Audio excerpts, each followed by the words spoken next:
Money. We got a loaded episode for you all today. This is Run It Back Jones, as always, with my two main cohorts, Texas Pete and Old Chisholm, aka the Muscle. He told us he's bringing it this time. We'll find out. Today's episode is sponsored by you, the listeners. That's right. We're giving an ad-free episode. There might be one squeezed in later, so just wait. But for the intro, it's an ad-free episode because we've got a lot to talk about today, and we want to take care of your time. We know your time is precious, and that's why we appreciate you guys tapping into Rent Money week in, week out, Pop Off Podcast. Get in on the socials. You know the drill. Throw a comment on the Spotify if you're listening. Um, yeah, we just appreciate you. We got an action-packed episode, so we're going to talk a little bit of slate last week. We had some really good games to break down. Myself was in South Bend, so we're going to give Old Chisholm the South Bend rundown. We're also going to talk about the caricatures of bachelor parties. Texas Pete's bachelor party is this weekend. He's revved up, ready to go. So we're going to talk about some of the caricatures that you might find at a bachelor party. We also have a big-time coaching carousel, one of Rent Money's long-time favorites, James Franklin. He had some of his comeuppance. Is that how you say that, Chisholm? He met his comeuppance. Egomaniac. I don't know if he deserved to be fired as he did, but we're going to relish in it. We're going to talk about it. And we're going to talk about the carousel that is the coaching, college football coaching slate. There's so many jobs opening up, so many coaches that could be on the move. It's going to be very interesting. So listen into that. And then lastly, we're going to pick out some games. The picks have been hot and heavy the last few weeks. I think Chisholm's hit 8 in a row. Texas Play of the Week's coming back this week too. So a lot to get excited about. Let's do it. Woo! Boys. I opened the episode today, but I think Texas Pete has a few questions to get us kicked off. Texas Pete, why don't you take the reins, big dog? Questions about what? Your sexuality first. No, I'm kidding. Chisholm, how are we feeling? I feel great. I'm coming in hot off of City of Austin AI Alliance Council meeting. A lot of talk about pornography. Yeah, a lot of talk about pornography after that open AI announcement this morning. I personally wasn't thrilled about that. There's why? What were they talking about? What was that? What? How did that business roundtable? What is? OpenAI brought that up. OpenAI announced today that they're going to start opening it up to like adult users. They'll have the ability to create or engage with erotic content. And I personally don't believe in that. It's Adam and Eve, not Adam and AI. So that's here nor there. But I think, Jarvis, not enough talk make about her as wide as she is tall. That's essentially what we're about to see. Yeah, it was funny for a while, and now we're all going to we could use some self-reflection. There's not enough talk about ball in the world, and it's starting to really upset me. Too much talk about balls. Yes, exactly. You get it. Lane Kiffin, I hope you're listening to this. Talking about calorie intake. Buddy, I don't know if you noticed, but your daughter's getting plowed. Like, figure it out. You have different priorities that need to take precedent here. But outside of that, man, feeling good. Happy to be here. I'm I feel like it's today. pretty uncouth of you to comment on Miss Kiffin's sexuality, but that's okay. We'll let that one slide, Chisholm. Pete, are you excited? We spent an entire episode on that. Well, I thought we beat around the bush, but you're jumping in it. Texas Pete, how are we feeling? You got a big weekend ahead of you. We, as a team, collectively, we're juiced up, man. As Chisholm put it, there's not enough ball in the world. There's too many balls, not enough ball. And I have the privilege and opportunity to spend my bachelor party this weekend in the most fitting way. We're on a college football podcast, so we're going to be spending the weekend watching college football. That's right. We're going to the Penn State at Iowa game, Kinnick Stadium. Hey, how you doing? We're back. It's my first time back on campus in a minute. This is my first time going back since we graduated, but had this game circled on the calendar for a long time. When Penn State lost to Oregon, there was hope. When they dropped another one to UCLA, it was like, all right, shit, we might be able to win this thing. They'd lose last weekend to Northwestern, and Franklin is canned. So it's Aller's very out. unfortunate because Aller is out. I was really hoping we'd be able to be the last nail in the coffin that would, effectively end his tenure. But obviously that happened earlier this week or last weekend rather. James Franklin out at Penn State, Drew Aller out for the season. So they're bringing in, I forget his name, but he was Grunkmeyer, like Ethan Grunkmeyer. Grunkmeyer. He's been with the program for 12 years, all 12 years with. No, not that. Grunkmeyer is going to be the new No. quarterback. I do not know Okay. the name of the coach. My fault. My fault. I don't know his name either. My But fault. he was essentially an assistant head coach under James Franklin for the last decade plus. So he's a lot of stuff is going to be the same. It's not like they're completely revamping the program. This guy has They got Miss Terry everything- Smith in there. Mrs. who's Terry Miss Terry Smith. Smith. Terry Smith, the interim head coach. Mrs. Terry, I'm pretty sure, is Nick Saban's wife. Go. Correct. Yes, Miss Terry. Yeah. So unfortunate for us that we aren't able to have Franklin in there. But that being said, feeling optimistic. They're favorites going into the game, which we're going to touch later this week or later this episode rather. Yeah. And we are absolutely fired up. And this is just the start of the weekend, boys. You can't have a little Franklin without a little bash, Shout out USA Network. That's what I was going to do this weekend. Do you guys want to start with just the coaching carousel? I mean, we already kind of got the lead in from Mr. Pete. I mean, Franklin, gone, out of there. 10 years at Penn State. A lot of success, but some ups and downs and a failure to win the big one. I think we'll talk about maybe some of the carousel, but let's just start with maybe James Franklin's tenure at Penn State. I mean, we've had a lot of harsh words to say about this guy on this podcast. Some of them appropriate. Some of them I wouldn't repeat in front of my daughter.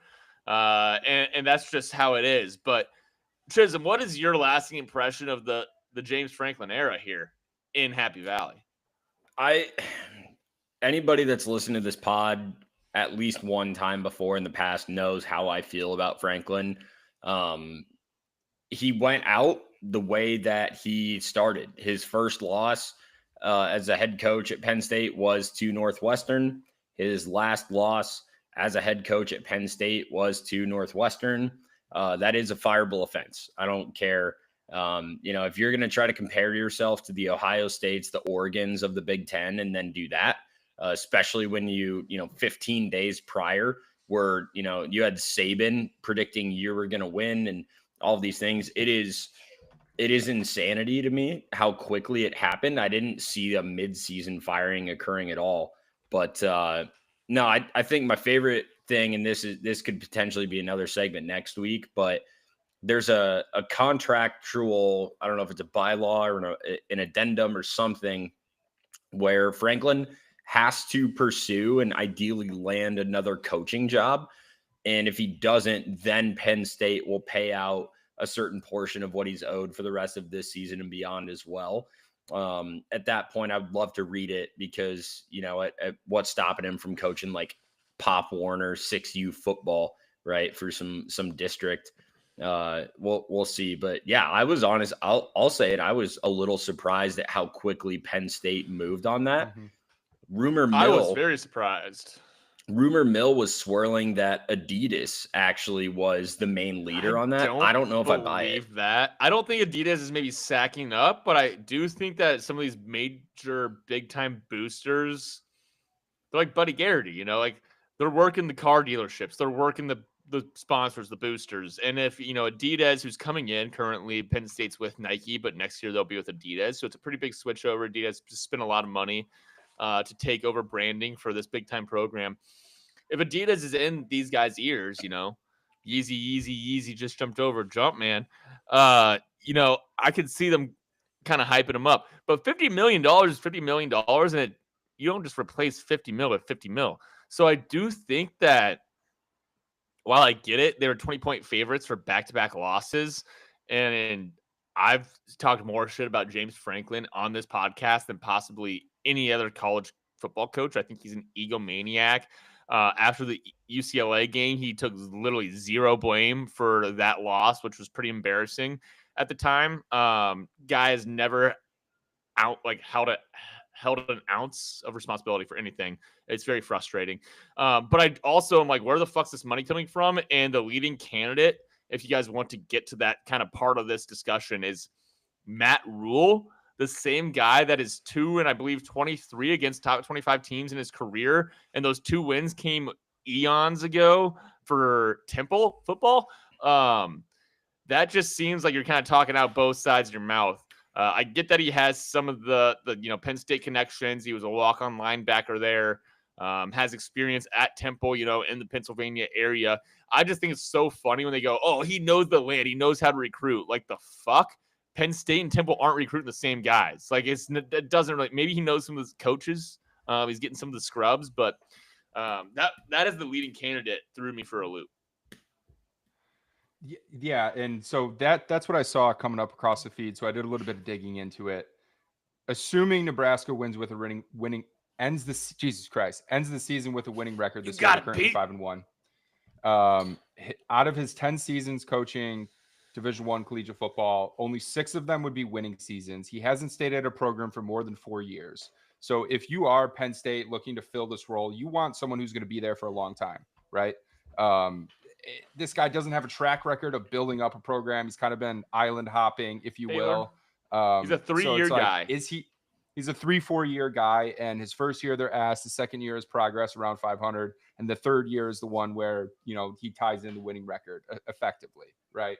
So he hasn't really done anything. So he's shown the ability to bring a program, up and improve them, but he's never shown the ability, including his NFL stint, to sustain a program, which I think is different and a little dangerous. Like, right now, you're looking for an elevator and a sustainer too. Not everybody's gonna get the Mark Richt to Kirby Smart bump, and most of the time they don't. Like, look at Jimbo Fisher going to Texas A&M.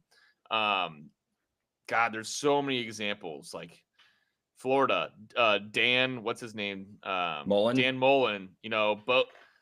Bo over at Nebraska himself. Like, there's a lot of examples of guys that just want a little bit more, and it kind of goes to shit. Have you guys looked at Joe Pa's record at Penn State? Because I think people forget that with his tenure, that there were ups and downs. Like, Penn State's a solid, good program, and they're pouring money into it. But when have they ever been Ohio State or Michigan? Like, they're not. They just never have been. They're kind of the fake idea of college football. If Iowa relinquished that title because they weren't getting into the bars anymore, then Penn State took it over. Yeah, Penn State's done nothing but disappoint. Like, even with the playoff berth last year, losing to Notre Dame, 20 years probably. Yeah, by far. And they still lost to a second-year head coach in Marcus Freeman and an objectively worse roster. I think Penn State had one of the best defenses in the country last year. And I was, as a Notre Dame fan, I didn't think it was going to be a game that we could win. But I think there's just a level of culture that Penn State hasn't had since Paterno. Obviously, you probably don't want that culture to return because it ended with a lot of lawsuits. But I also think spin zone this could be the best thing that's happened to Nebraska in terms of breaking the curse. It'd be like a reverse Scott Frost where I mean, granted, Mike Riley was a worse hire than Frost was somehow, but remember when they pulled in Scott Frost from UCF, the so-called national champions, and then that just objectively went terribly. I think there's a chance where, if Rule does end up going to Penn State, whatever would happen, granted, Penn State, enjoy your adventure, but I don't know. It's fun to think about the breaking of the curse, the Bambino type effect. I don't know. It's fun. I'm kind of like being a little negative about this fire, while at the same time, as I've previously mentioned, like I don't necessarily think super highly of James Franklin as a person, but he's obviously raised the standard there as a program. But good for Penn State at the same time. They sacked up. They said, hey, these 3 losses are unacceptable and we want more. And if they get that, and if it works out, like, all the better to them. It's a money spending game right now. And if you're willing to sack up and go after it, and you say your standard of quality is basically top 6 team every year or nothing, you'll probably be disappointed. But it's better to shoot for the stars and land on the moon, right? That's what they say. Let's really quickly Pete? I was just going to squash the rumors about someone who might be heading to Penn State. Yeah, let's per talk my about some of the sources. other options here. I mean, we hit the rule. Let's run through maybe kind of the 4 or 5 other possible suitors, and then maybe also clip in, hey, look at all these goddamn solid programs that have attractive positions. Here's one. Nobody wants to spend more than a program without a head coach. That's when everybody Yes. talks about spending the most money. Oh, we don't have a head coach. Come here. We're going to spend a lot. Texas Pete, what do you think? This was floated on earlier in the week, and I really haven't seen it prevail. So I think people really came to their senses. But I think this was predominantly circulated by the Penn State faithful who were, cheering for Cignetti to come there.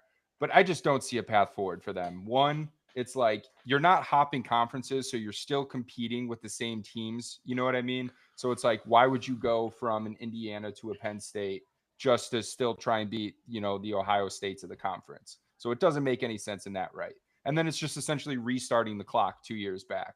It's like, okay, then you're going to spend the next year and a half getting your guys in place, and doing what you need to do to still just be competing with the same teams come conference play. So I just really don't see that as an option. Maybe you'll have a little bit bigger pocketbook, going into it, but at the end of the day, Cignetti has done, very well. Obviously, coming off a monster win against Oregon. So I just maybe if they lost that game, there would be some more to it, but I just don't see with the momentum that they have right now in this hiring cycle that would be a viable option. What are you going to say? Back-to-back episodes with the sneeze. I just want to call that out. First one ever was last week, and we just got back-to-back. Listeners, you're welcome. But second of all, I 100% agree, TP, because also look at what Cignetti left behind at JMU. They're still good. Like, this is a team that literally just got into, like, the FBS. Like, these guys, they're still competing and they're still doing well without Cignetti. Like, Cignetti knows if he's just going to move to another team in the same conference, like, the bones are there. Like, the bones are their money. And the bones are their money. Another one I saw, and this is one, I personally am praying for this to happen because a few months, I think we touched on Coach O wanting to return to coaching. And Holy LSU shit, fans not exactly being happy. That would be brutal. With Brian Kelly. So ideal situation, Brian Kelly goes to Penn State. I can then continue to hate Penn State and their head coach while simultaneously getting back a team that I've traditionally enjoyed and loved of LSU. And they would get Coach O back. Go Tigers. Thoughts? Nice. Pretty Dude, good. bring Coach O back to the 8 out of 10. NIL era. He's just give us the money. We're gonna hype him up. We're gonna identify the talent. We're gonna feed him some gumbo. And You we're gonna saw get him in the on with blind it. side. That guy knows Dude, how that to was recruit. Ole Miss days. Yeah. Said, what was his name? EJ, TJ. You can walk down the grove with us. You walk down. Not bad. Could have been better. I'll throw in season tickets. Not good enough, coach. Well, dude, Brian Kelly or Rule, I just don't get at all. It's literally replacing your predecessor with the same guy that you're firing. If I'm being honest, if you can get Cignetti, you go get him. And if I was an Indiana fan, I don't think I'd harbor any ill will. You got 2 years, the best you're ever going to get. Probably set you up maybe for some future success, hopefully, as Chisholm referenced with James Madison. Joe Brady with the Buffalo Bills offensive coordinator. Speaking of Coach O, he's the offensive coordinator with those great LSU teams. He was actually a graduate assistant at Penn State, coming out of college. That was where he kind of cut his teeth. So those are a couple guys that I would highlight. Otherwise, I would be down for a Dillingham type out of Arizona State, a Matt Campbell out of Iowa State. Campbell's getting a little bit of buzz. I think Campbell is probably an Iowa State lifer at this point. But also, if he was to make the jump, this feels like the perfect time to do it. Like he's gone and made the success at Iowa State. And if he doesn't do this now for Penn State, if they're actively looking at him and, the chips fall as they may, and they say, Matt, we want you to be our head coach. Here's the big salary. Here's what we are willing to offer. It just makes a lot of sense that this is the time he makes that leap. Otherwise, I don't really see him leaving. I agree. This is a team or program that would make sense for. 100% agree. And he's like young enough where you can bring in the energy. And I'm not saying that, older coaches couldn't, because these guys are all cut from a different cloth where they're able to do that. But like, just thinking like career, just looking at Matt Campbell's career arc, I guess, like you're so right. This would be the time where you go ahead and try and, play with these big time programs and, see if you're able to essentially fit in with them. And he's not above entertaining the idea. We hear his name in the cycle for the NFL every couple years. Like, these guys all want their names in the cycle because it's just straight leverage. Every time they come back and look at their school and say, hey, how much money can you give me now? I mean, yeah. All right, real quick. Another interesting name, last one. Yeah. Because there's not a huge list of coaches if you look at like odds boards of who's going to fill it. Drinkowitz. But he would be interesting only because Bo Pribula should have been the starting quarterback at Penn State this year. He's balling out at Missouri. I mentioned this, I think, on the preseason pod, if not the week 1 pod, where I was like, that's going to be a fun storyline to watch. And it's unfolded unlike any of us probably expected it would. But Bill O'Brien, a guy that has it's crazy that people are throwing his name in there. Only because this is the guy that they were like, hey, we could not have worse PR. We could not be in a worse spot as a program. Help us, save us. He did what he could. Do you throw him a bone and bring him back? Like, he hasn't done bad. Like, since. Yeah. Like, from a PR standpoint, it's like, we're bringing back the guy that brought us back from this guy. It just kind of brings it back into the cycle again. Yeah. He's got, according to Odds Checker, he's Boston got College. about a 7.7% implied probability. It's dominated heavily by both Matt Rule and Joe Brady, taking 80% of the overall implied probability. Yeah. So I lean personally. I think Joe Brady makes the most sense. You throw a bag at him, like he's proven himself, let him do it at the collegiate level. But I think Rule would be fun just because it's like the reverse Bambino curse. But I don't have agreed. I don't think last comment with Rule Campbell as well.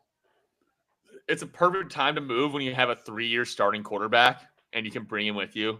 And you're going to have, an uphill sled going in there year 1. You want to see success, but you can bring along your guy. That's literally the SIG, right? Like, SIG did that with his team from James Madison last year. So, like, you bring, if you're Campbell, it's like awesome. Penn State's going to be a real tough test if I move there, but guess what? I'm going to bring Rocco Brecht with me for year 1. Like, worst we're going to do is be 9-3, 10-2.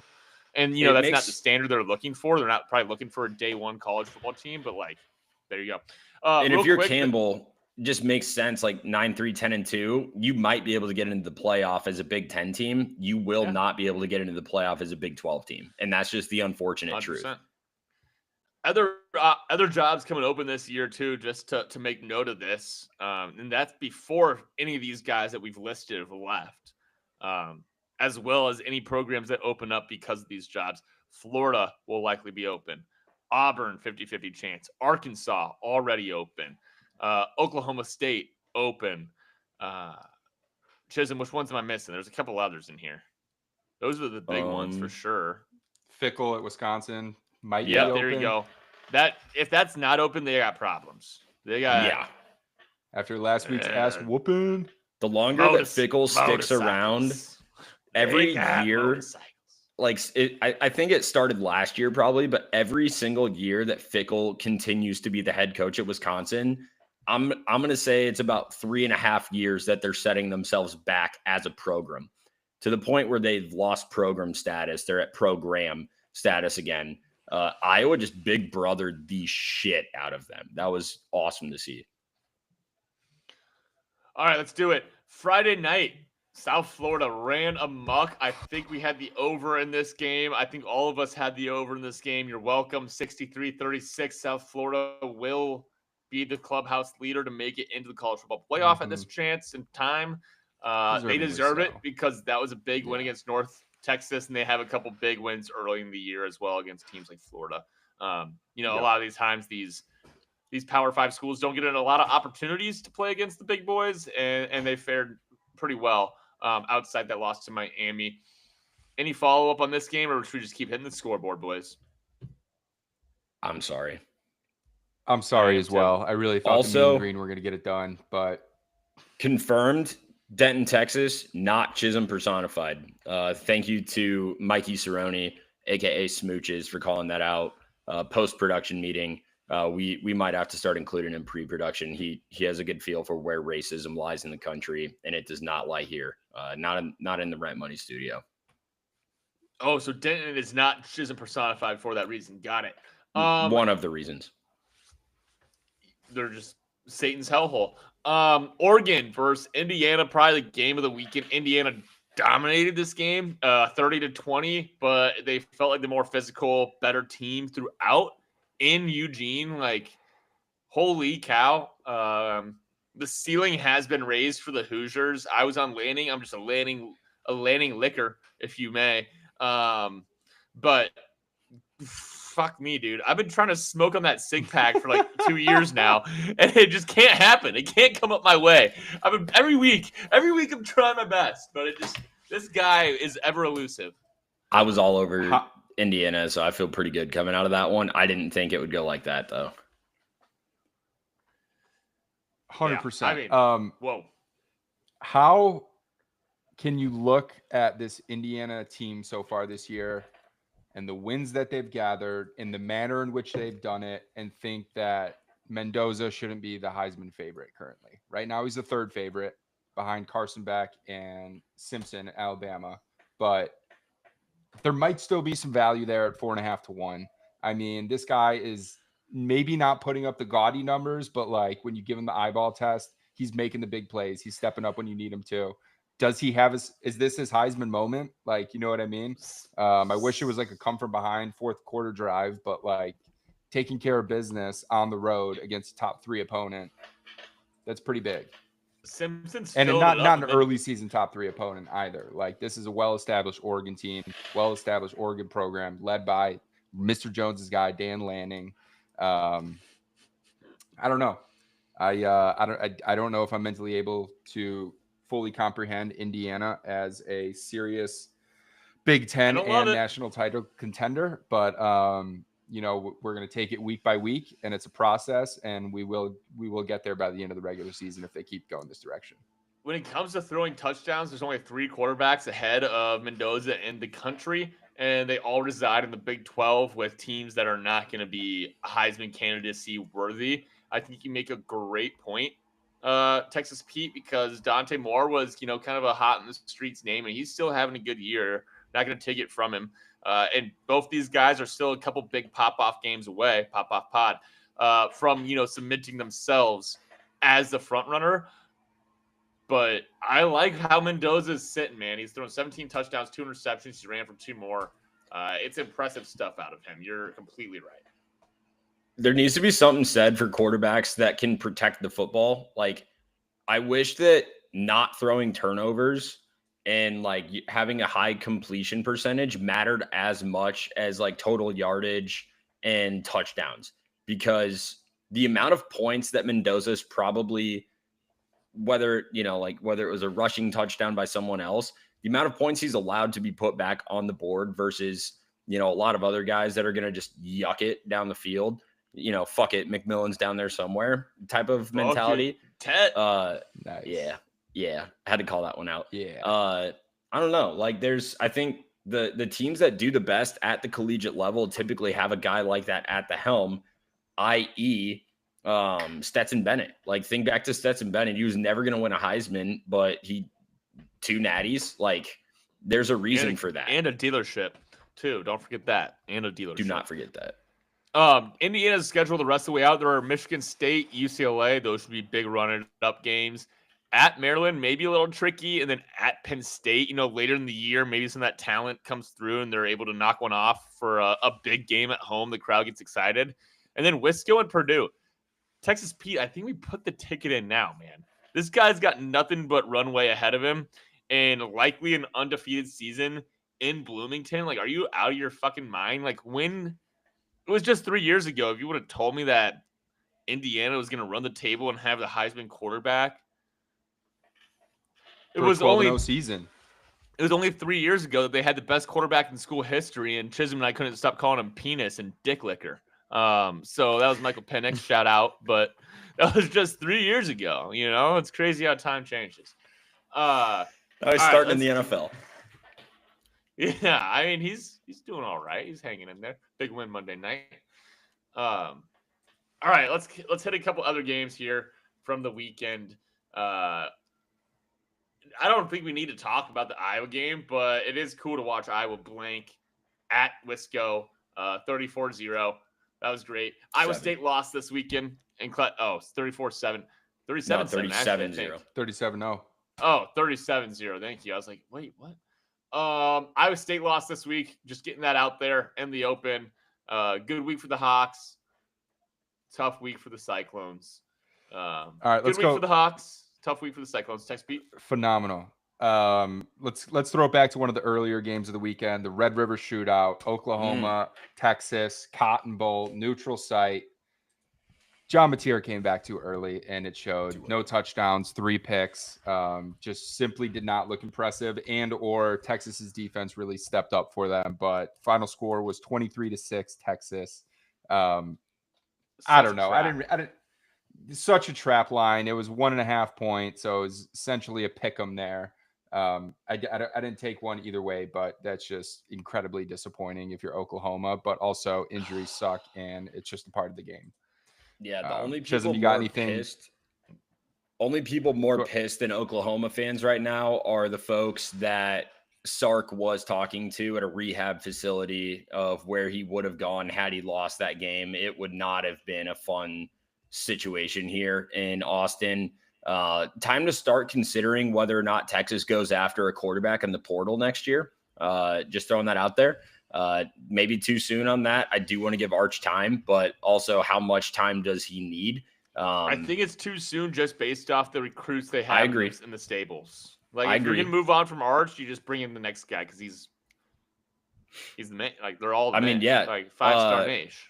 Raja Bell's son, Dia, is coming in to the quarterback room next year. I think he's a full-blown 5-star. Trey Owens, a few other guys in the cut, but also, let Arch cook. I guess, maybe you just instill confidence in your quarterback as a fan base. We'll see. Can we put some odds between you guys on Brent Venables being the head coach for Oklahoma next year? And before you do, I'm going to give you guys Oklahoma's schedule the rest of the way out. We read it out last week. We're a schedule reading pod sometimes because we said this is a huge Texas game because of who they have left. At South Carolina, maybe a win. Ole Miss, Tennessee, Alabama, Missouri, LSU. All pretty tough games. None of them are guaranteed wins. I bet they get 2 out of the 3. But when they can't score in big games, as we just see, which has been their Achilles heel since Brent Venables has taken over, what are the odds? What do you guys put them at? They go with Mateer. If Mateer says he's going to stay, then no. I mean that's how the rest of the season's going to go. Like, Mateer if he can get healthy, go pro, I think. I mean, he could, but I'm saying as far as this season goes, like you just saw what it looks like if he's not healthy. It does not go well.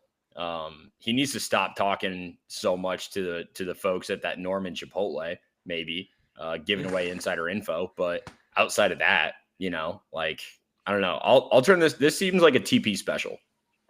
I feel like you have to kind of look at it like holistically, I guess. Do you want to be competing for the big names? That's a good word. No. Do you want to be Adam holistically? Holistically, full body, everything, all of it. Anyways, do you want to be competing for the top head coaching candidates during this hiring cycle? You know what I mean? No, you don't. You don't really want to. There's a lot of high quality positions that are going to be opening up there. Maybe you invoke a similar thing Penn State this year, and Penn State did this year, and throw your hat in the ring earlier on than you typically would to kind of plant that seed in some of these high profile candidates that might be considering a switch, i.e. at a smaller program. Obviously, Oklahoma has blue blood history in the college football space, right? He's going to week 1 next year. in short, Venables, yes, he's still going to be at the helm in Oklahoma. And that's, I don't know, maybe that changes if they somehow miss bowl eligibility this year and lose out after a 5-0 start.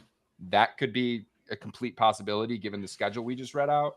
But even then, I think you would just kind of chalk that up to bad injury luck, and he'd find his way for the first 2 months of next season.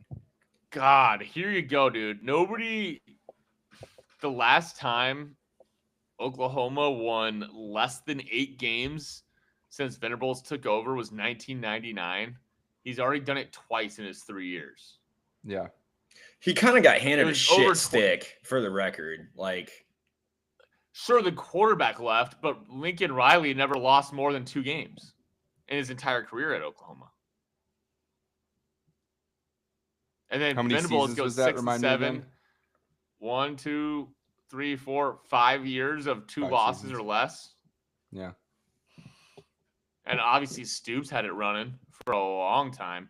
That year that I mentioned, they went 8 and 4. The last time they won 6 games was 98 when they fired their coach. He's already done it twice. If he goes 8 and 4 this year, you got to get rid of the guy. I'm sorry. Like, it's just the program is too good. The standards are too high. You let this go on for too long, you start to become what you believe you are. Like, you start to become, hey, we're middle of the road SEC program. By the way, Venables is over here talking shit about the Big 12 after he absolutely dookied in it for 2 years, getting beat left and right. Oh, we're not playing in the Big 12 anymore where you get a free win every year. Usually a lot of these games we win by 20. What the fuck are you talking about, Mr. Where's CT? your conference championship? I mean, I love Brent. He was a star linebacker at Kansas State in his era, but maybe he was hitting a little too hard. And maybe K-State could use a head coach because I don't really like what they got going on this year. So maybe that's a good flip there. The old Scatterboo speed run. That's what we bring up. Yeah. Well, hey, I don't know any other games from the previous weekend you guys want to hit. I very quickly one, but this is an ad-free episode. We got to keep. Yeah. I just want to touch on USC. You mentioned Lincoln Riley. Sharon Moore. Yeah. Sharon Moore. I don't think Biff. I don't think he's coached any of their meaningful games, and they've won. Biff Poggi was the coach for every game I think that they have actually showed up and played in. At what point do we give Biff the nod to get over and fill one of these open vacancies? Obviously, he's a leader of men. Sharon is talking that shit in the press conference. Like, yeah, the game's sold out because we're coming. But then Bryce Underwood apparently is Bryce underwhelming because, I mean, good God, could this guy I get he's a freshman, but the amount of shit talking, the amount of social media, the hype, everything coming in, it's like, dude, learn humility and learn to accept adversity and failure and learn from it before you're going to come in and just act like you're going to run anything in college football. It is a dog eat dog world, dude. I don't recall a season where there is this little amount of this team is the best. Like it is such an up in the air conundrum, kerfuffle, whatever word you want to use here. Like it's anybody's ball game. And I'm really excited to see how the rest of the season plays out purely for playoff rankings and brackets. All right, real quick before we move on, Notre Dame 36-7 at NC State. I was in the building for this one. Eli went out there to go check out Notre Dame football, see if the shit I've been talking since 2020 was real. Probably 2019 was season last time I went to a Notre Dame football game. Everything that we've said is true. It's all true. Unbelievable game day environment in terms of the tradition, the history, Touchdown Jesus. It's so sick. You know, they got the library right there, right next to the stadium with Touchdown Jesus, looking out over it where we were sitting in the stadium. You know, you look over, which I believe is the south end zone. Maybe it's east-west. Fuck if I know. It's looking right over there. You know, you can see literally Jesus behind with the touchdown. It's awesome. It's so cool. Everything that people say on that side of things, the traditional side, it lives up. You know, it's people care about their football there. It's a funny mix. You see some of the funniest, most blue-collar people of all time that they spend their hard-earning money to get into the game, but they're still sitting there quiet. as are the alumni. Also in there, fired up. I saw so many private jets flying in and out of South Bend this weekend, just a copious amount. Every time you look up in the sky, you say, holy cow, there's a private jet. And here's the side that I've always shit on, and I will continue to. Whether it's right or wrong, I actually appreciate that they are, protective of this environment, this traditional football game watching experience. But you're not standing for a third down. You're not standing for a third down on defense. It's not getting loud. They don't even want you to get loud. 80% of the people around you. It's just a different college football experience, and one that would be hard for me to embrace on a week in, week out environment. I do think it is a pilgrimage. In terms of pilgrimages, there was a guy sitting right behind me. He's from Edinburgh, England. He came there. He had a thick accent. He was talking right Isn't that behind me. Scotland?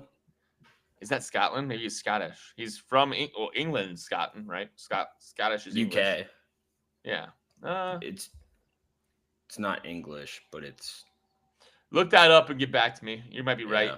I think he's from Fuck, Edinburgh. It was Manchester or Edinburgh. It was one of the two. Manchester is most definitely Edinburgh, English. Scotland. Manchester is for sure England. Yeah.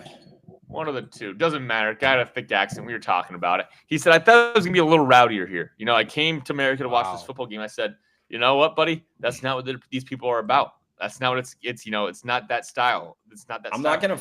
not gonna argue this, but I will say it probably would have been different if you were at the Texas A&M game versus North Carolina State. Like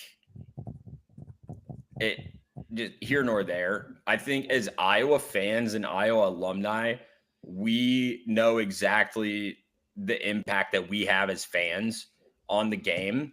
And I think there's a lot to be desired as a Notre Dame fan, who obviously is not a Notre Dame alumni. That's just a world that I am not familiar with, and I will not pretend to be familiar with. However, if you can't let loose and, kind of be willing to risk not being able to have a voice for that Monday morning meeting, what are you doing? Also, yeah, we're getting a lot of feedback on that mic. Are you finger blasting over there? What are you fumbling with over there? That's good. That's clean. I'm my bad, boys. You're all good, man. Edinburgh, definitely United Kingdom, definitely not English. Just to confirm, Chisholm's right on that one.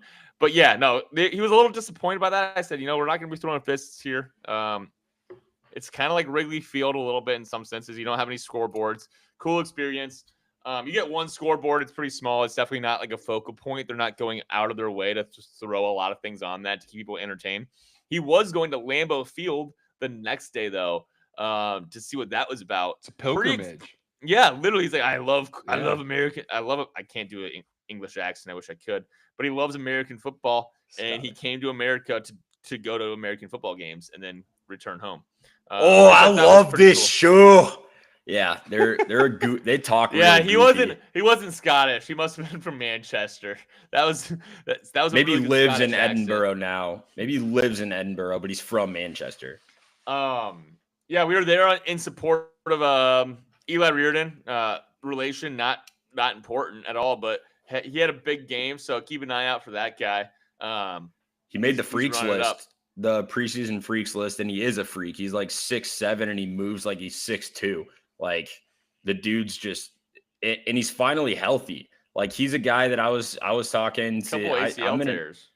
Yeah, like he just couldn't. Like it was just unfortunate circumstance for him, but it's really cool because we've had great tight ends year in, year out. It's the only other school I can think of that can even come close to competing with Iowa for like tight end U. Notre Dame, Miami. Yeah, you could throw Miami in there too.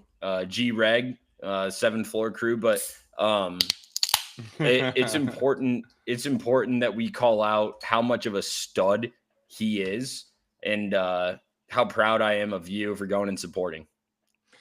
Appreciate it, boss. All right, let's get into this week's slate. We have got a lot to get excited about. But as you guys have maybe noticed recently, the picks, they're important. Us just hanging out with you all, the listeners, is what's most important. And we've been bringing that banter, I think, the last few weeks.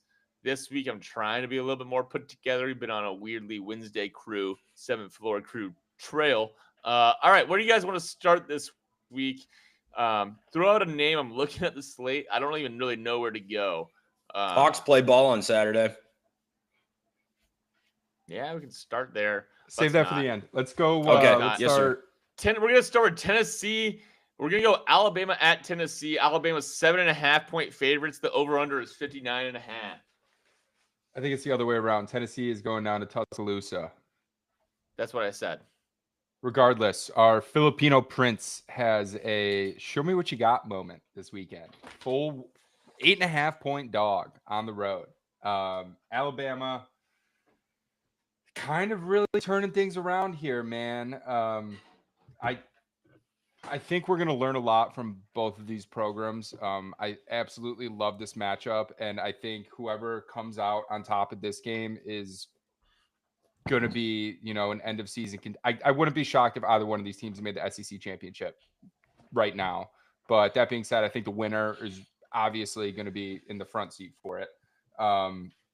I don't know, man. I really want to see this. I love the Tennessee orange. That's not necessarily burnt orange, though, is it? Is that No, reserved for Texas? Texas is burnt orange. Tennessee. Regardless, I love the Tennessee orange, and I don't know, man. I want to see Aguilar go and just ball out in Tuscaloosa, and I think there's absolutely some opportunity for it. All right, put me down for the over 59.5. I think Hypo wants to play high-scoring games. We've seen it in most of the big matchups that Tennessee is involved with. DeBoer's heads meets. Makes me a little sketchy because Bama's been holding it down defensively. If you look at their most recent games, and they've been improving in that area too. But they're still not above. That Missouri win last week got their schedule back on track. I mean, it's actually a really nice streak here. Georgia, Vanderbilt, Missouri. That's a pretty good run. It feels like they're due, maybe not for a loss, but for just more of a shootout. Each of those teams has scored 21, 14, 24.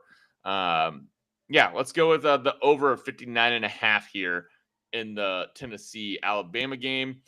It kind of stinks that this game's not at Rocky Top. There's just something that just feels right about Tennessee fans caring about this game more than Alabama fans do, right? It's one of those rivalries where it's kind of one-sided. And if Tennessee were to win this game at home, they'd be absolutely losing their minds. If Bama does pull it out at home, it's kind of just another weekend. Yeah, it's been the home team has won this game outright and covered the spread every year since 2020. I expect that to remain constant here. So if I had to pick a side, I would go on Bama going into this game. However, this could be a really good zig when you're supposed to zag like opportunity. If you believe in the Filipino Prince like we do, then I think you can kind of nut up, guns up, and just believe that it's going to be a one-score game, and that'll close things out. Could be another overtime spot. We will see, in which case go ahead and cash that ticket for Tennessee. But I think all signs, all signals are pointing toward Bama, especially with this being a system game for a ranked matchup. Two teams in the top 25. Spread is more than 3, less than 30. Go ahead and just take the home favorite in that one. But feel free to zig when you should zag. I'm going to stay away from this game personally. Let's stay in the SEC at 2:30 on ABC. We got Ole Miss visiting Georgia in Athens. Georgia's 7.5-point favorite, the total of 54.5. I'm excited. This is going to be a good game. It's interesting that we got the over touchdown spread on Georgia. Just based off the fact that it feels like they don't want me to take that, I'm taking Georgia. This Ole Miss team, I don't think that everything's right. Everything's there. Pretty sketchy game against Washington State last week. I didn't like what I saw when I was watching that one. Sorry, I'm just looking to see what's going on. What's his nuts at Ole Miss? Trinidad? Chambliss? Ain't that his name? Yeah. Chambliss. Trinidad. Did he officially get the nod? I saw he started the last 3 games for him, so I assume he's the guy going in. He was the one with the big LSU win 3 weeks ago, whatever that was. So I just going to assume he's going to be the guy the rest of the season, yeah? Yeah, and looking at their wins, like LSU wins good. I mean, it was at home. LSU I don't know win's if good. I think.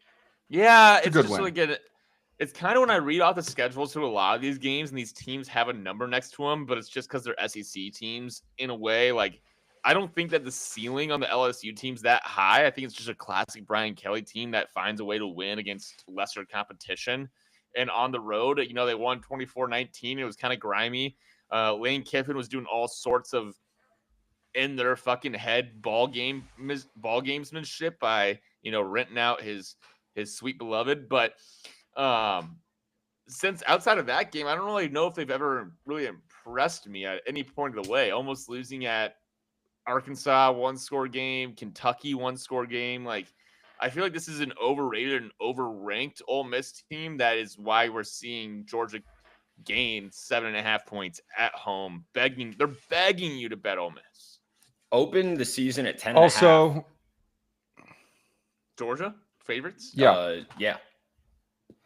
Interesting. I don't know if you guys caught the Georgia Auburn game last weekend, but I can't believe that Georgia walked out of there with a W. Just the way that they were it playing. wasn't Their impressive box either, score, right? their box score is fucking disgusting. Stockton only threw for like 170 yards, no touchdowns. Granted, he didn't turn the ball over, but Auburn had the ball at the end of the first half with the opportunity to go up. They're at like the 1 yard line and they punched it out, which would have been 17-0 at halftime. Ultimately, they didn't get any points out of it. And then Georgia's defense is Georgia's defense. It's always going to be some dogs back there, right? They clamped it up in the second half. Granted, you are facing a lesser opponent in Auburn. That ultimately just fell apart in the second half. But even then, it wasn't like Georgia was running the ball well. They had 80 rushing yards. They only passed for like 200 something. I don't know how the fuck they pulled this one out, but they Hugh did. Freeze They survived. coaches the other team. Hugh Freeze, biggest Hugh Freeze hater in the world, Chisholm. Jackson Arnold didn't even have it. I guess Jackson Arnold wasn't really doing much, but he only turned the ball over once. So it's like, I don't know where the difference maker was here, but I guess they just won every single critical play that doesn't show up in the box score too much. This was during the Cubs game last weekend, so I was watching like both of them at the same time, and I'm friends with a bunch of Auburn fans, so they were juiced up watching this game as well. Ultimately turned against them in the second half, unfortunately, but they survived the trap game. We called it out last week for you guys. This is going to be a sucker bet, but granted, Georgia did cover the spread, but still. Could have been really ugly, and I need to turn the ship around. You need some more production out of Stockton going forward. He's only thrown 6 touchdowns on the year so far, and this is week 7. You know what I mean? Week 8. I don't know if they've had a bye or not. Their 7th game of the season, rather. So we need to see some more from them. Is this a get right spot, or is this where it just you kind of lose hope in the season if you drop this one at home against Ole Miss? I like the over a lot in this one. As far as ATS goes, 54.5. Yeah, I love the over in this game. This is a really interesting game from an ATS perspective. 97% of the money bet thus far, according to Action Network, has been on Ole Miss. Wow. Do with that information what you will, especially because this is once again a system play for ranked opponents playing at home. Yeah. More than 3, less than 30. This would fall in the same camp as Bama hosting Tennessee. Feel free to zig instead of zagging. I'm going to stay away from the spread. If I'm a betting man, I'm going on the over in this game and trusting it'll be a shootout similar to the Tennessee-Georgia game that we saw earlier this year, ending with a total of 88 points or 84 points. I'm sorry, at the ending of that game. Love it. Let's see. We could keep it in the SEC, but that game isn't even appealing to me, honestly. Let's go Indy and USC. I mean, this is a huge game for both these teams. Yup. USC has Oregon, I believe, later in the year. This is really Indy's last chance. They're already ranked 13, coming off 2 losses. Like, that's kind of crazy. But this is Indy's last chance. Just lock this one up, coast the rest of the way into the year, and sneak into the playoffs. I mean, it's just kind of all out there for him. And before facts, the boneyard, and you're just lucky Angeli is out for the year because you guys are squaring up with Syracuse later on, which could have been. CJ Carr is the best freshman quarterback. Notre Dame might have a top 5 offense in the country. Yeah, when you play Purdue, Arkansas, Boise State, and NC State.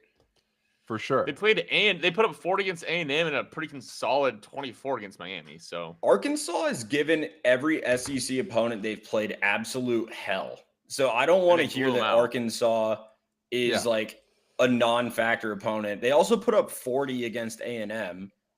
Yep. And they put up more than 3 scores against Miami. So like, it's a defensive issue. Be a top for sure 12 pick when it's all said. I won't take that slander, but I will say keep your head on a fucking swivel. And as a Notre Dame fan, you don't think he'll be a top 12 pick? Who? CJ Carr? He's a true freshman. I would say probably higher. Yeah, I would like to see him, you could probably come out right now. This quarterback class sucks. He'd probably be a top 12 pick if he came out this season. I'll let TP speak because he's the man holding the ticket for Notre Dame to make the playoff, and this is kind of that game. Oh, God, this is exactly what I was just going to talk about. If you guys listen to the preseason pod, I bought in Notre Dame to make the college football playoffs, and I did not get no juice on it, negative juice. But I was like, you know what? So long as they could split one of the first 2 games this year, I feel really confident the rest of their schedule that they'll be able to find their way into the playoffs. They've rigged the system. They didn't. They lost. Started the season 0-2. I was sweating my balls off.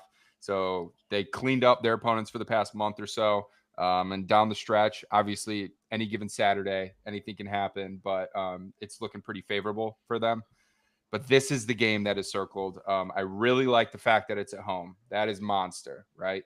They're 9.5 point favorites.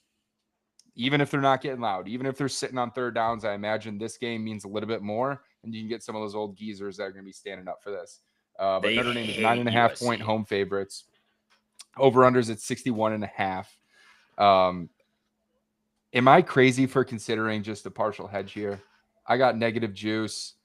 Do I just essentially hedge my way out of the bet, or do I just keep on and letting it ride? No, dude, keep on keeping on, bro. You're 9.5 USC is favorite. plus 275 money line dogs or something like that, so I should be able to. That's not the way to live, Pete. There's not the way to live. It's not. I eyed it. Maybe if it was on a parlay for the week, but this is a future. And it's only week 5, week 6 in this future. What's your what happens? Can you replace the future right now and see what your odds are for Notre Dame? It's a good question. Go ahead and but anyways, that was my 2 piece. It was just to remind everyone that we're riding this bet, and this is really their last major test. Here's foregoing any injuries or anything like that. Here's a filibuster this week. Bill Connolly came out with a nice article on ESPN. And if you guys haven't read it, if you're a listener to this podcast, maybe the name of the article will get you intrigued. From train rides to Reggie Bush, the best games in the USC Notre Dame rivalry. Showing.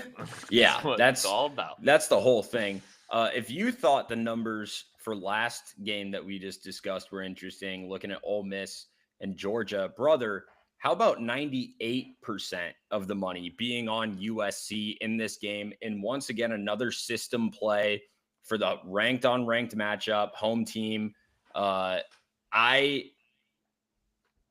don't know. Like it's literally going to come down to Mekhi Lemon, the slot receiver for USC, who is one of, if not the best slot wide receivers in the country, going up against a Notre Dame defense whose greatest Achilles heel has been the slot corner.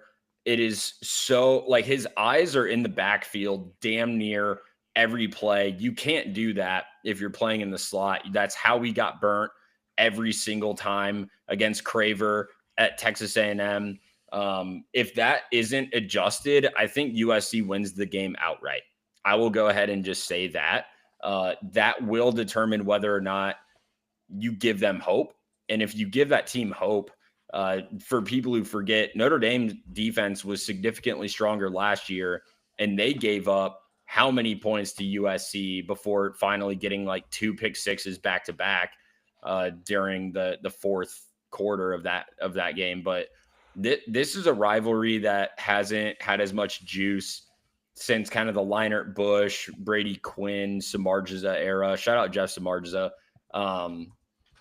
I personally think Notre Dame wins the game, but I don't see a world where USC doesn't cover this spread personally. 9.5. It's so many points for a rivalry It's a game. lot of points.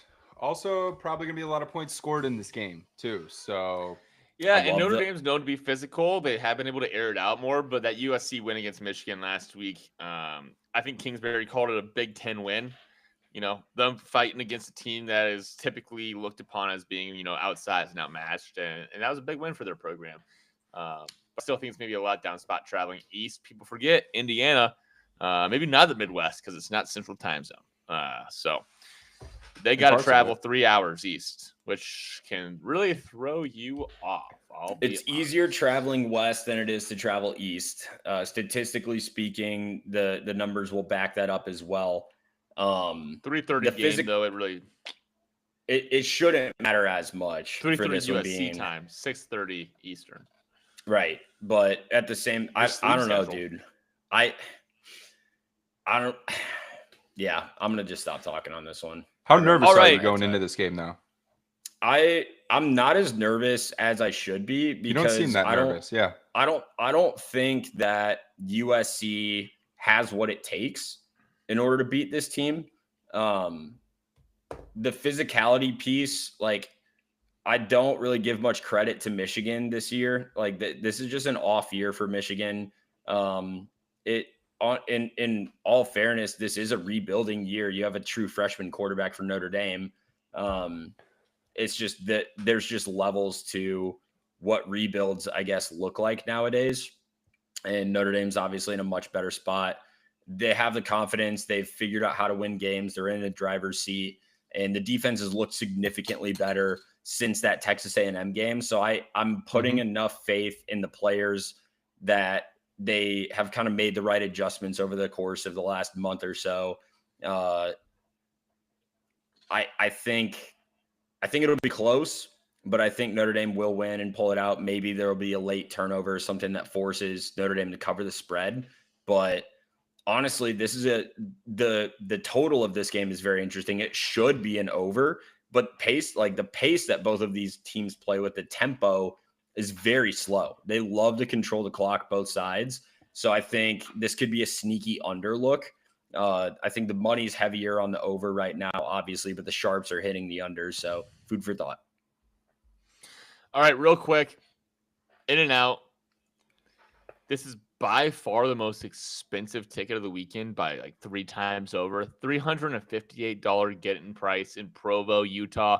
Holy War, BYU versus Utah, number 15, undefeated BYU, 5-1 Utah. Big 12 championship on the line and religious superiority, maybe, as well. Utah minus 3.5, total of 48.5. We don't need to expand on this one, but just give a pick, please. BYU. Bear Bachmeier, the Rook, bringing BYU up 6-0 on the season. I'm a BYU hater. Give me Utah. Jesus didn't come to America. Joseph Smith made up a religion, and I think God's team will prevail. Jesus never came to America. I'm going to go with Utah as well. Okay. Now's a little segment we like to call Texas Pete's Weekend. We're going to just talk a little bit about Texas Pete and how much we love him. You know what his weekend is? Yeah, go ahead, Pete. I was just going to say, we were talking about my weekend last weekend. I had the free weekend, and it was immaculate. I woke up, did what I needed to do, got a bagel sandwich to start the day. Completely impromptu party at my house, which was pretty cool for the noon slate. You don't have to call it a party. You can call it a kickback. But, I mean, there was like 9 people here or something like that. So what was the ratio? It was right on the fringe. It was a good crowd. Were people's shoes on? Threw it together. What's that? Was it 9 dudes or if people had their shoes? There was 2 chicks. If people had their shoes on, it's a party. If they didn't, it's a kickback. Shoes were on. Party up. It was a good time. So threw that together at about 11 o'clock, right before the game started, which was great. That's a lot of people that were just fiending for a fall college football Saturday. Like, I just want to go somewhere and drink a little light. That's what I'm saying. So I said I was keeping the weekend open, and that was a big part of it. And then after that, hung out, did what we needed to do, golfed a little bit. I had day off for the finance for the bankers that are listening here. I'm sure you had a great Indigenous Peoples / Christopher Columbus Day. I know I did, and we're running it back this weekend. We got another big one coming up. Alluded to it earlier in the pod. Got the bachelor party coming up. Mr. Jones will be in attendance. Mr. Chisholm unfortunately couldn't make it. But we're going back to Iowa City, to the old stomping grounds. Going to hit a bunch of the old spots, go into the game, going to beat Penn State this weekend, which I'm sure we'll talk about in a little bit. But the weekend starts right as soon as this pod started recording. So we are absolutely fired up for it. I will be in Iowa City next weekend, just for the record. I'll be there in spirit this one, just as I am every Saturday. 100%. But for the sake of the BP, go ahead and make that a hashtag. BP. I think this is a good time for me to call out. I've never once seen Iowa win a football game that I've attended at Kinnick Stadium. Wow. I'm 0-5. Well, you'll get Minnesota. You'll get them. Where are you staying at, Chisholm? Your cousins? No, there'll be there's an Airbnb situation. I will be with the bridal party. Whoa. This is your cousin's bridal party? No, it's not a family wedding. Why do you keep bringing up his cousins? Because his cousins are usually the hidden, line that reels them in. It's true. We'll unpack that later. Old Chisholm, big cousin guy. Yeah, I do have. I'm not a hate. Ease up there, Tiger. I will say though, I look forward to hearing some stories and some tales, and I look forward to getting, wherever I need to send a Venmo to buy, a couple of the $2 beers. You guys let me know. Here's a quick story. Last time I was in Iowa City for a bachelor party. That's right. This is my first time going to Iowa City for a bachelor party. At the time, Mr. Chisholm, his dog, was working bartender at the airliner since 1942, 1944. 1944. Comes from a long lineage, a long line of bartenders at the liner. And Big Chiz looked out for the boys and for the party, threw out some shots, many of them.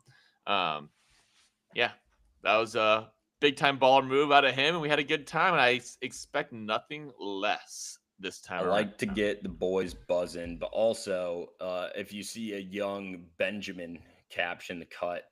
Dude, I think we might see young Benjamin in the cut. He can clip this and send it to him. He might be too big for his britches and too big for mine. He's going to be hammered, and if he sees you, he'll want to talk to you. He lives in the house that we used to reside in together, Pete. He used to.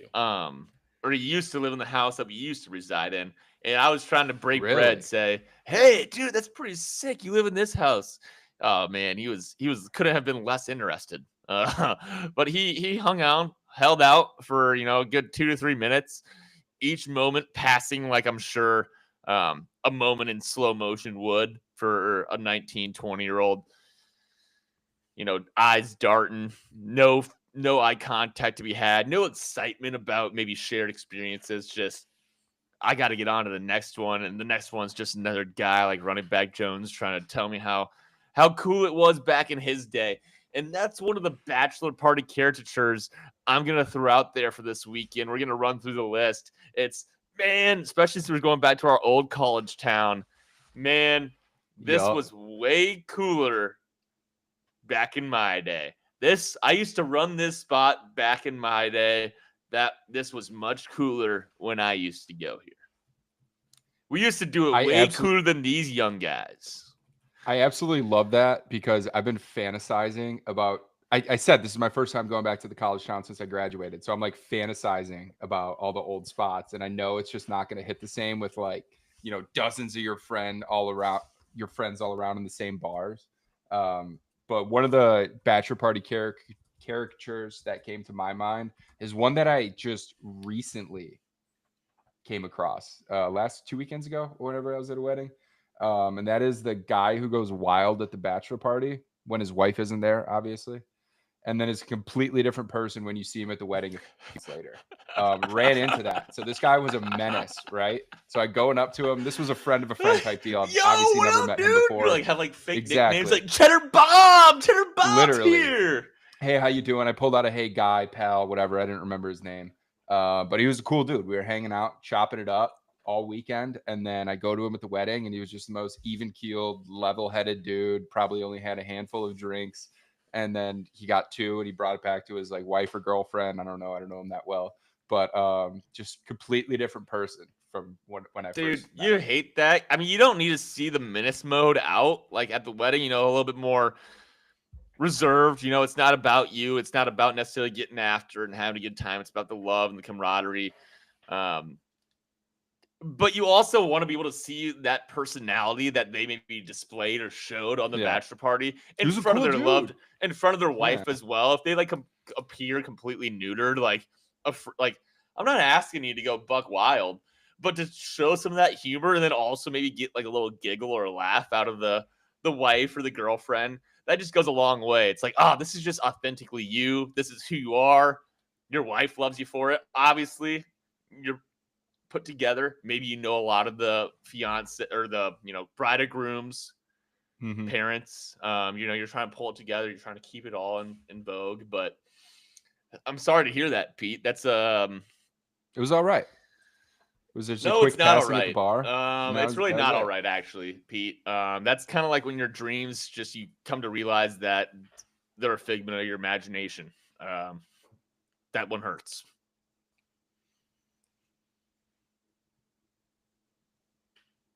Absolutely. Another one. If Chisholm, you want to go? Chisholm, Jones, any of you guys? No, I got another one. I thought Chisholm was going to be going. I can. I'm a big fan of the cousin. I feel like there's almost always like a big cousin like guy cousin. Chisholm. We were just talking about this. Right, I had to. You put that in my brain. I was at one recently where I actually knew the cousin of the groom, and he's a listener of the pod. Actually, he sent me some really good feedback, all of it extremely positive.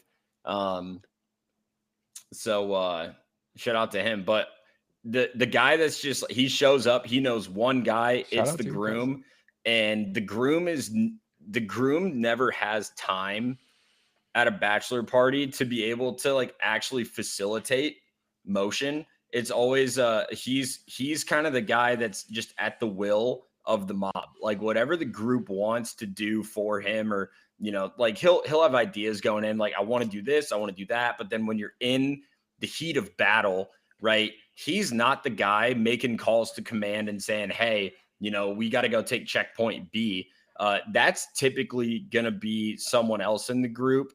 Best man, Rally Jones, Rally Stevens, Rally Chisholm, Pete. That's a best man thing where they're like, all right, the groom wants to do this, we're gonna go and do this.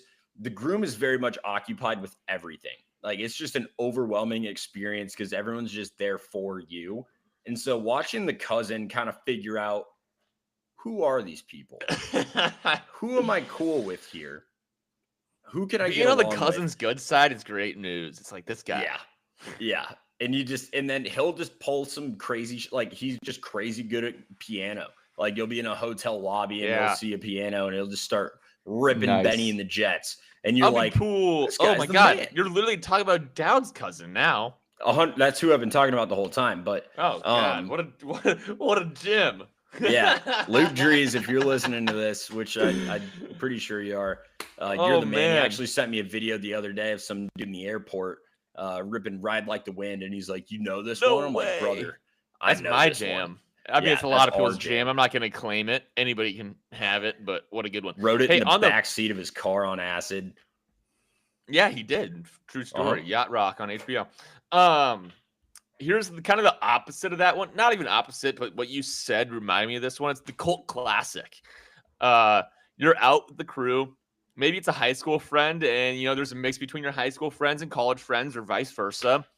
And there's the guy that like you can't really get a read on him, and he says things, and everybody around him, they just laugh. They're like, ha, ha, ha, ha, ha, this guy. Like, we love this guy. Like, whatever he says just makes everybody else laugh. You're like, what he's saying isn't funny. Like, what's so good about this? Why are we so happy? Yeah, like, he just kills us, man. He's the man. Like, he's just kind of a quiet guy. He says a few words only, and everybody just loves him and their crew. Like, you don't get it, man. You got to know him.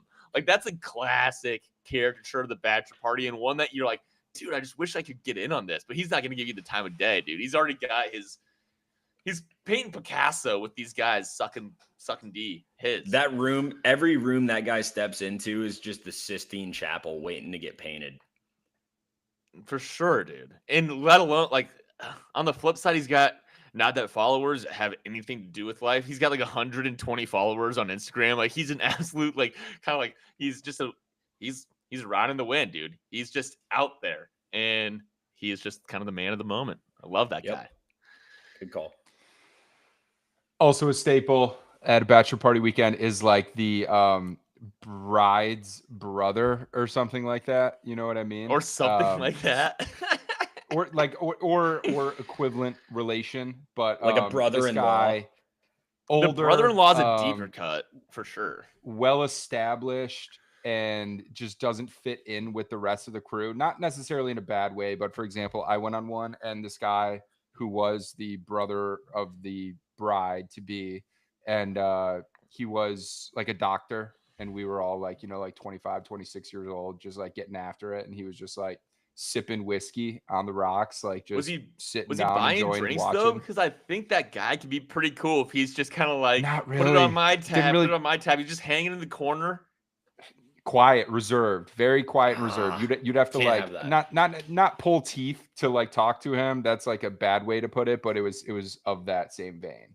If you're gonna be old guy sitting in the corner guy, you kind of hopefully be Moneybags guy though too. Like, put that one on my tab. Like, I'm just excited that you young bucks are having fun. Like, I'm a little older, I'm a little out of this motion. No problem. He wasn't even that like older. Yeah, but yeah. You guys go crazy. He wasn't like crazy older. He's like a handful of years older, but yeah. Anyways. Chisholm's got a second cousin. You're up, Chiz. I have a lot of second cousins. Second cousin. I have a lot of those. Hardly know her. I was going to say, I wanted to call out just the meeting of the minds in general. Someone mentioned like the high school and college, like the understanding of like, who is this person to you from both sides is one of my favorite dynamics at any bachelor party ever. But I'm going to go with the guy.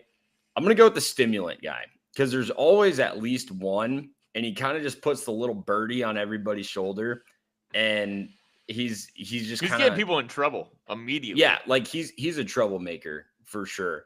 And however the group decides to handle that person determines how much the upcoming Monday will suck, but also it determines the music that's going to get played. I'm worried about him. How much food you're going to be eating, the amount of caffeine that you're also probably going to have intake, like all of the things. And it also gets to the point where everyone kind of will, when they get back and they really sit and they think about it, they're like, I hope he's all right.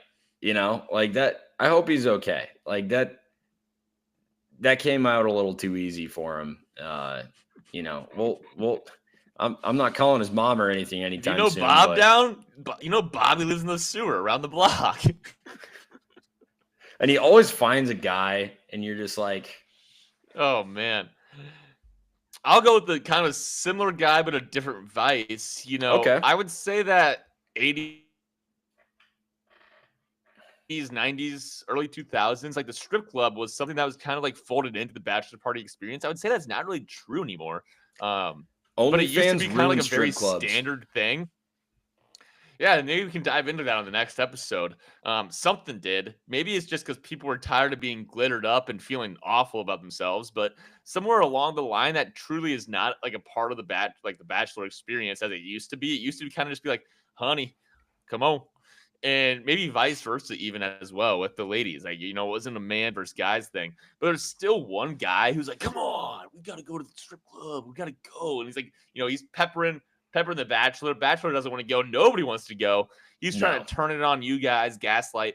guys, it's only 45 minutes away. It's going to be awesome. You're going to spend a couple $100 a piece, hate yourself, explain it to your significant other, and we're all going to have a good time. And it's like, It's gonna be dude, killer. this guy is always like the married man. He's always the guy that just like, Always. there's something that just, he's just an unsatisfied person. And you know what? There's probably a lot of holes that need to be filled. And for those 45 minutes, maybe that's one way, but it is, I don't know.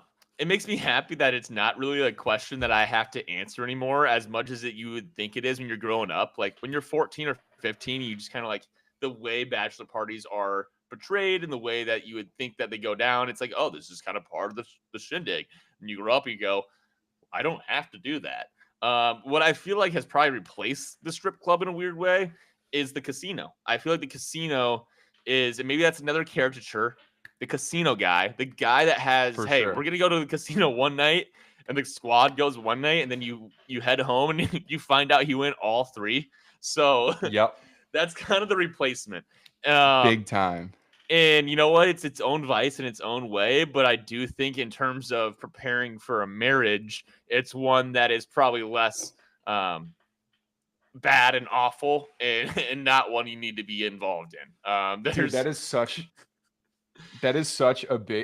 a great call out, because the casino guy, it's like you have your night planned if you're going to a bachelor party that's, adjacent to a local gambling institution.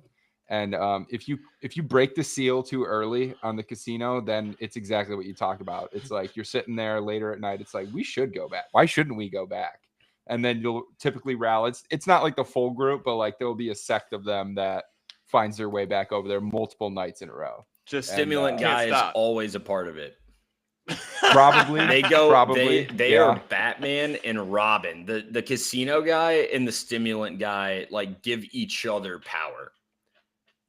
Brother of the bride is the guy that sticks back even on the initial night. He doesn't partake in that one. You're like, I'll have But blackjack. sometimes It's like, the brother of the I'm fine. bride is the guy that like he's barely drinking, he's barely doing anything. He's a nice guy, and then you get him around a table, and all of a sudden he's like, I don't know, I'm gonna explain this You one to my break wife. him. He's like, I don't know.